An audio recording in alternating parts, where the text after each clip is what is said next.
Beberapa hari ini curah hujan yang tinggi menyebabkan banjir ada di hampir segala titik di Jakarta. Dampaknya tidak main-main. Mulai dari kemacetan, kurangnya produktivitas, hingga kerugian ekonomi.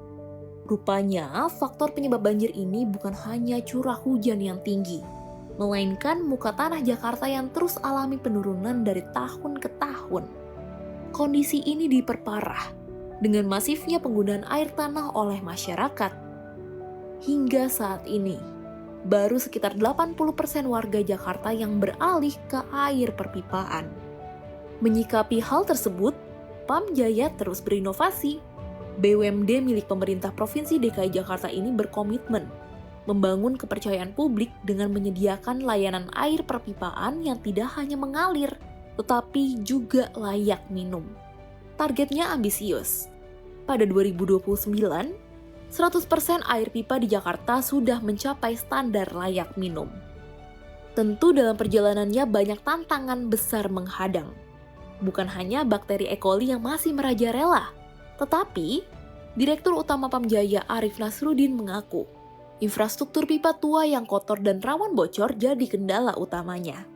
Pihaknya pun kini tengah mempercepat program pergantian pipa air di seluruh titik Jakarta.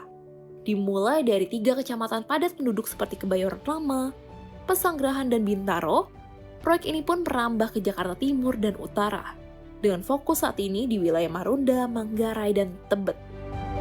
Yang kita akan sisir tuh timur dan utara Jakarta.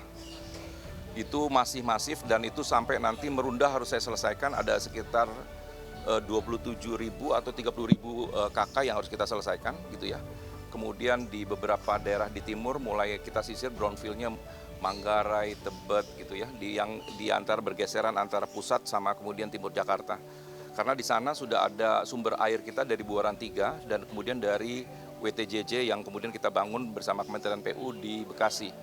Dan itu sudah mencapai kapasitas 7.000 LPS, besar sekali. Jadi sekali lagi pasti pembangunan pipanya akan masif sekali gitu. Saya tadi juga lewat di Pondok Pinang, kemudian tadi lewat Lebak Bulus, semuanya sudah ada logo-logo PAM gitu. Makanya saya diperintahkan oleh Pak Gubernur dan Pak Wakil Gubernur melakukan koordinasi yang masif kepada pemerintah DKI, kedinasan terkait, baik Dinas SDA, DBM, Disub untuk memastikan tidak sampai benar-benar membuat traffic crowd-nya itu tidak termanage.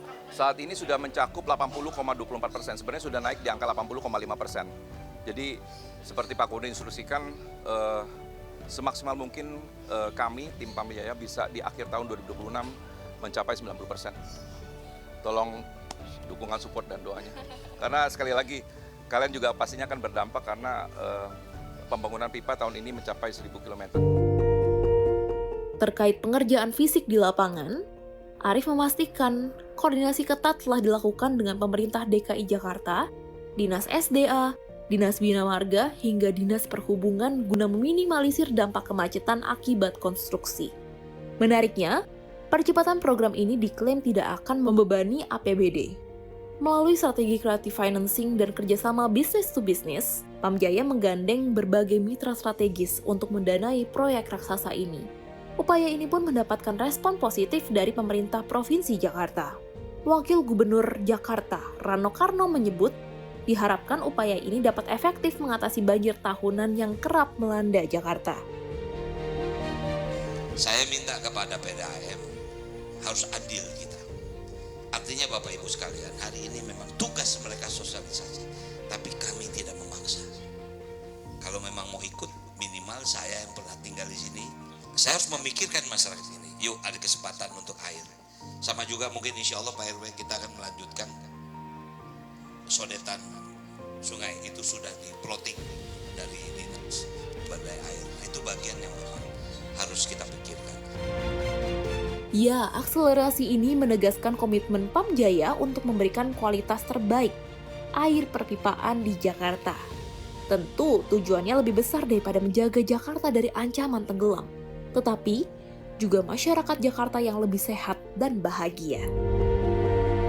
Dari Jakarta, Tim Liputan CNBC Indonesia.